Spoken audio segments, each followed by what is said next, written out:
John and Ken Show. John Cobell here. Ken will be back tomorrow. KFI AM 640, more stimulating talk radio.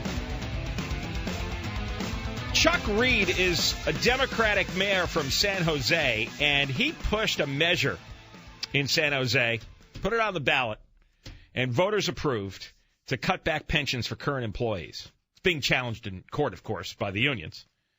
But he wants to take this idea and expand it for the statewide. And there's actually a group of Republican and Democratic mayors that are hoping to get this measure on the ballot for November 2014. And this, according to the LA Times, could dramatically reduce retirement benefits for current and future public employees. Let's talk to Chuck Reed now. Chuck, welcome to the John and Ken Show. John, nice to talk to you. I remember you had a famous quote a couple of years back, and you said that if the pension situation continued in San Jose, eventually there'd be one employee left, and that person would be cutting the checks. Yeah, a very well paid employee cutting the checks. It would probably be what they would be doing. And there'd be nobody left.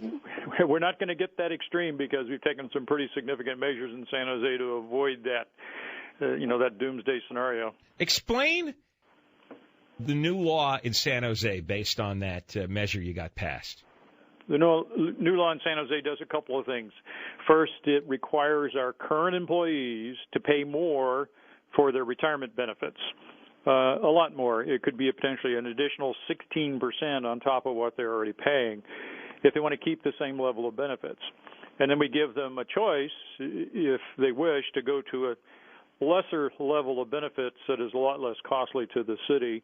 They call that the employee choice or the opt-in. It would still be a defined benefit plan, but still be generous compared to most private sector plans, but it would be a lot less expensive. So you're giving them a chance to keep their benefits long term, but they have to throw in some money like the rest of us do for our own retirement. Well, they certainly would, and our employees already pay a significant amount towards their retirement benefits. It's just not enough. The costs have skyrocketed. It's incredible. Our combined cost for our police officers, public safety is a core service, most important thing we do for our police officers, the combined cost to the city and the employees together is 97% of payroll. What? That's big. That's big. Wait. And the money you have to contribute for their pensions is 97% of your payroll? That is the combined total of the employee contributions, the city contributions for both pension and retiree health care costs. Wow. So and that's every year? Yeah. That's a big number, and it's continuing to grow. Our numbers, total retirement costs went up $199 million in the last 10 years and continue to grow. Oh, I had no idea that number was so huge. So now, it's not as big for our federated, our miscellaneous, as their employees, as they're called in parts of the state, but they're still over 50% of payroll. Right. And the 97% figure is for police and fire? Police and fire, and that includes their contributions. They're paying a hefty chunk right now. Right. They're paying, around 10 to 11% for pension and about 8% for retiree health care. And they're probably going to have to pay more, another 16% on top of that, and it still won't be half of the cost. Now, the unions are challenging this in court, correct? Yes, they are. 7 Superior Court actions. 6 of them were consolidated into one case that has just been to trial and been fully briefed and argued, and we're waiting for the judge to decide. So they've challenged everything that we've done under the so-called California rule of vested rights, that we can't do anything that affects their expectation of future benefits. Even if it means bankruptcy? Well, we don't have to cross that bridge in San Jose. But you know what I don't understand about the unions in this case. They've seen what happened in Detroit. Those workers aren't getting their full pension benefits. That's not going to happen. They see what's happening. They see what same thing's happening in San Bernardino. So there comes a point where isn't it smart to cut the deal? Well, I think this ballot initiative that I'm pushing gives everybody a chance to go to the bargaining table and cut a deal. Right now, under the California vested rights rule, you can't even talk about making changes to the future the expectations in the future. So this will give everybody an opportunity to do that as an alternative to bankruptcy and as alternative to service delivery insolvency. It's a chance to sit down and negotiate some changes. Now, you want to take this idea and spread it statewide. You've got the support of Democratic and Republican mayors. I'll just list a few. San Bernardino Mayor Pat Morris, the Santa Ana Mayor Miguel Pulido, an Anaheim Mayor Republican Tom Tate. The others were Democrats. Pacific Grove Mayor Bill Campy. You're going to submit this to the Attorney General. Are you taking the exact same idea? And is this just for local governments all around the state, or does this include state employees? No, this is quite a bit different than we did in San Jose, because in San Jose we had to operate under the constraints of the existing law. We're proposing changing the law by changing the Constitution, and it would apply to everybody, all levels of government. Obviously, I care about cities the most because I'm a mayor, and I've had a lot of input from mayors on this, so we've structured it in a way that mayors can support. But it would change it for everybody. It would give everybody the chance to make changes to future benefits for future years of service while protecting benefits that have already been earned and benefits that as they are earned. All right, so not future employees. Would have included future employees. Right, but not specifically future employees. It would include current employees, but the future benefits that haven't been paid for yet. Yes, you have to include the current employees because that's where the significant money is spent, and that's where the significant savings. The future time that these current employees are going to work. Right. We're adjusting expectations. People have their expectations. I understand that. I get that. But it's really, really expensive. And the bottom line is these things are really expensive, and the government can't afford them, and the employees can't afford them.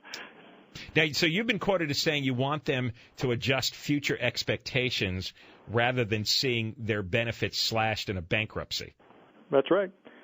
I'm a Democrat. I'm a mayor of a city that's heavily Democrat, and my council is heavily Democrat. So we believe retirement security is important. That's why we're keeping defined benefit plans. But we need to make sure that we have enough money to pay people what they've earned. And running a plan that is unsustainable means that eventually somebody's not going to get paid, and we don't want to have that happen. I'm talking to Chuck Reed, the San Jose mayor, and he's, along with other mayors, want to get a initiative on the ballot November 2014 that would change the pensions all for every government worker in the state, because it's something that's bankrupting every level of government potentially. So do you have the money to get this on the ballot? Well, that's obviously a difficult problem. It's going to take millions of dollars to gather the signatures to put it on the ballot, millions of dollars more to run a campaign. And as of today, I do not have that money. I have people that are interested, and obviously raising money will be a focus of what has to be done going forward. But we can't start gathering signatures until we get a title and summary from the Attorney General. That's probably some 55, 56 days away.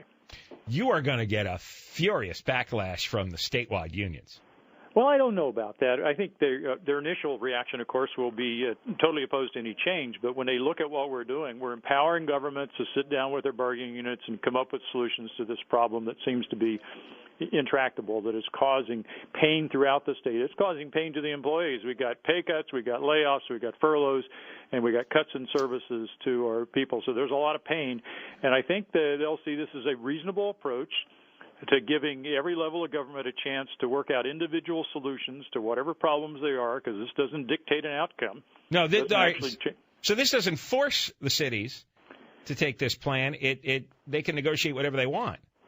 Yes, they can, or they can choose to do nothing. It's up to them. It's really up to each jurisdiction to decide what the needs are of their city, which is why mayors like this. We all have individual problems, individual cities, and one size does not work for all.